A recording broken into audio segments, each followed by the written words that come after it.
In 2017, a single violin bow sold at auction for $690,000. You can buy a beginner's bow for less than $50, but a top-rate professional bow can often cost thousands of dollars.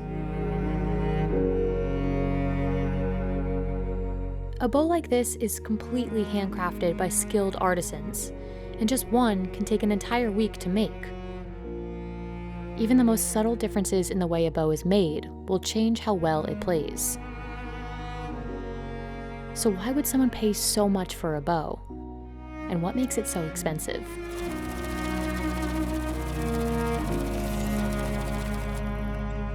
Violin bows are far more complex than they appear, and so much of what sets the value of a bow comes down to the artisan who makes it.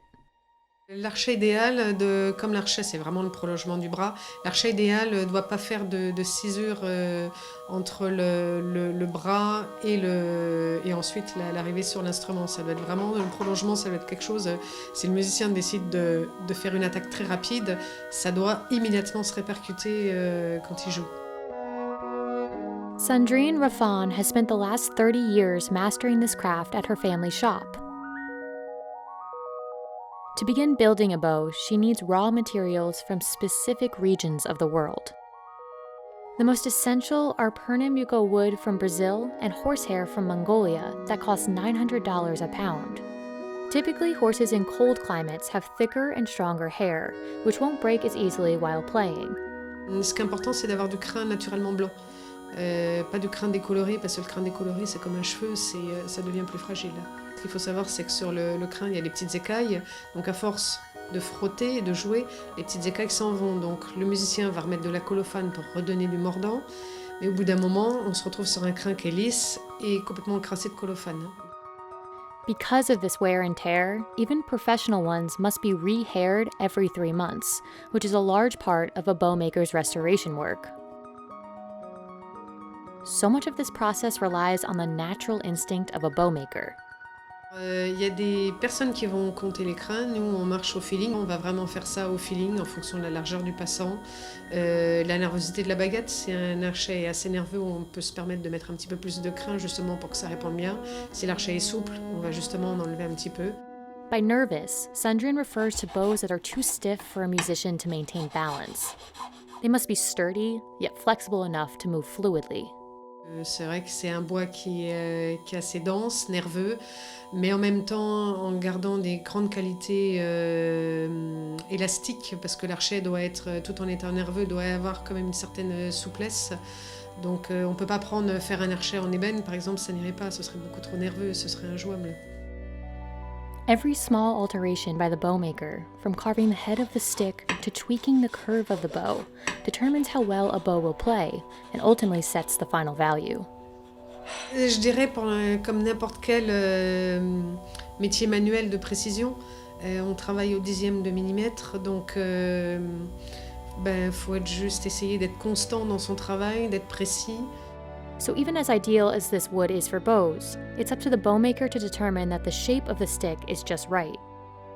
Then Sandrine must consider the age of the wood, another time-consuming element of the process.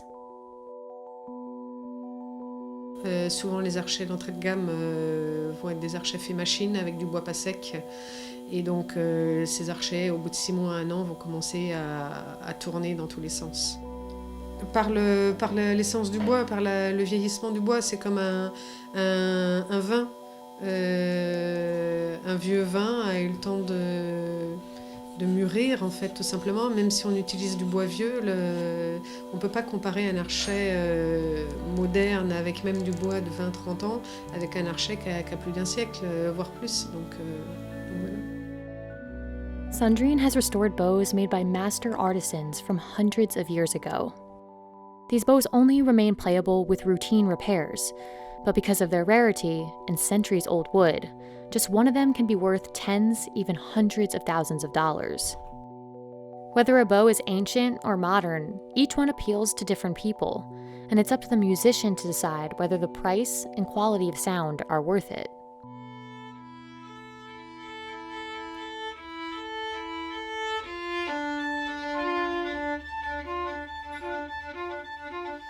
On parle souvent de mariage à trois, c'est-à-dire qu'on parle de mariage avec l'archet, avec le musicien, et ensuite avec l'instrument.